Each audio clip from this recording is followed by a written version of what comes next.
Hey guys, welcome to Tanmoy blogs YouTube channel. বহুদিন পর নিয়ে চলেছে একটা স্যাটা ভাঙা ব্লগ নিয়ে। তো আজকে যাচ্ছি রঘুনাথগঞ্জ একটু বাইকের মডিফিকেশান করতে। সকাল সকালে বেরিয়ে পড়েছি, এখন বাজে 4:44। তো ফার্স্ট যাব পেট্রোল পাম্প, কারণ গাড়িতে পেট্রোল নেই, পেট্রোল ভরতে হবে। তারপরে ওখান থেকে যাব রঘুনাথগঞ্জ,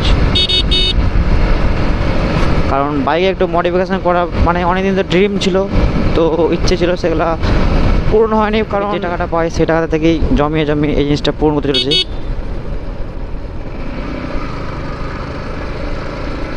তো আমি একাই নয়, আমার সঙ্গে আছে পেছে শুভ্র, নীল।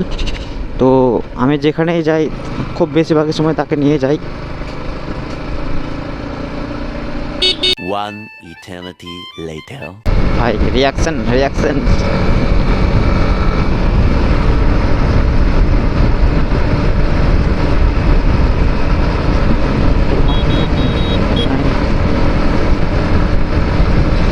এমটি নিয়ে নিয়ে তুমি যদি কোথাও বের হও তো রিয়াকশান দেখবা, শুধু কিচ্ছু করতে হবে না, জাস্ট রিয়াকশানটা চেক করো।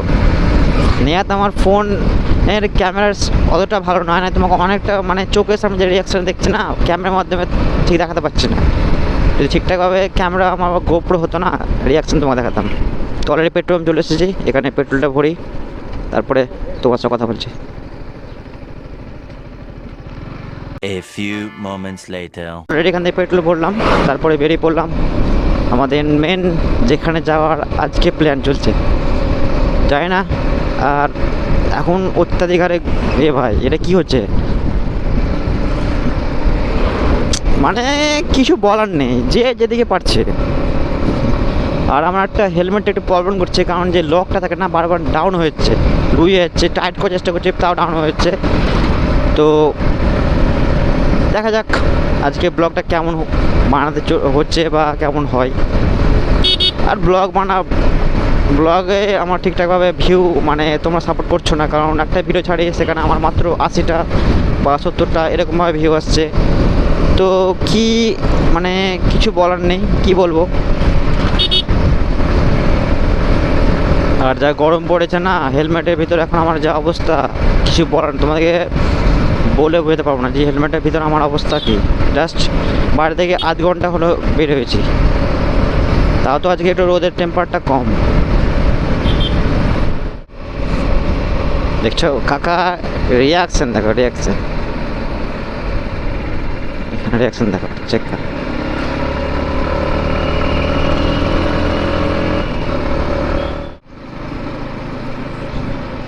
তোমরা যদি কমেন্ট বক্সে জানাও তাহলে আমি ইউটিউবে কোনো একদিন লাইভে আসবো তোমার সঙ্গে কথা বলতে। যদি তোমরা কমেন্ট বক্সে জানাও, কমেন্ট করতে হবে যে কিছু একটা কমেন্ট। আর যারা আমার রিলস দেখো মানে ইউটিউবে, ইনস্টাগ্রামে বা ফেসবুকে, তারা তোমাদের একটা কথা শেয়ার করার আছে যে আমার গাড়ির মানে এমন একটা জিনিস ঘটেছে, তো যার ফলে মুডটা মানে যখন এই জিনিসটার দিকে তাকায় মানে লক্ষ্য করি, মুডটা একটু অন্য টাইপের হয়ে যায়। কারণ আমার যে সামনের অ্যালয়েসটা না পুরো রং চটে, কি আর বলবো, মানে এতটাই বাজে লাগছে দেখতে, কিছু করার নাই।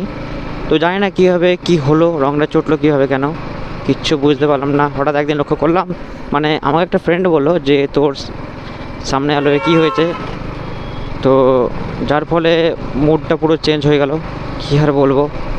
আর সেটা যদি আমি মানে ঠিক করার চেষ্টা করেছি, জিজ্ঞেস করেছি অনেক জায়গায়, তো সেটা ঠিক করা তো আমাকে রিপেন্ট মানে পেন্ট আবার নতুনভাবে রং করতে হবে, বা যেটা পেন্ট বলে। তো সেটা একটু মানে সেই জন্য ধরো সেটার জন্য একটু অসুবিধা আছে, মানে ওয়েট করছি। ভাই এখানে মনে হচ্ছে আরও গরম।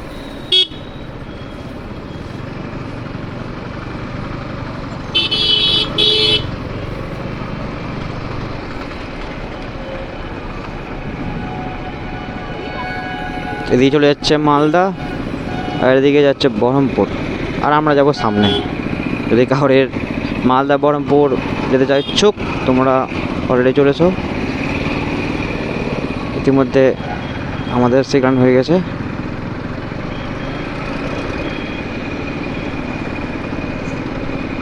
কাকা অন দ্য ওয়ে। আমার মনে হয় এই গাড়িগুলো এক্সেলেন্ট, এই গাড়িগুলো কেনা উচিত। সত্যি কথা বলতে যে আমার এখন যা অবস্থা, এমডি খুব মানে এমডির সবই ভালো, কিন্তু তেল সার্ভিসটা আর একটু ভালো দিত, তাহলে সত্যি একবারে খুব খুশি হতাম। ফাইনালি চলে এসেছি। কে আছে? সানিউল্লাহ, সানিউল্লাহ, সানিউল্লাহ।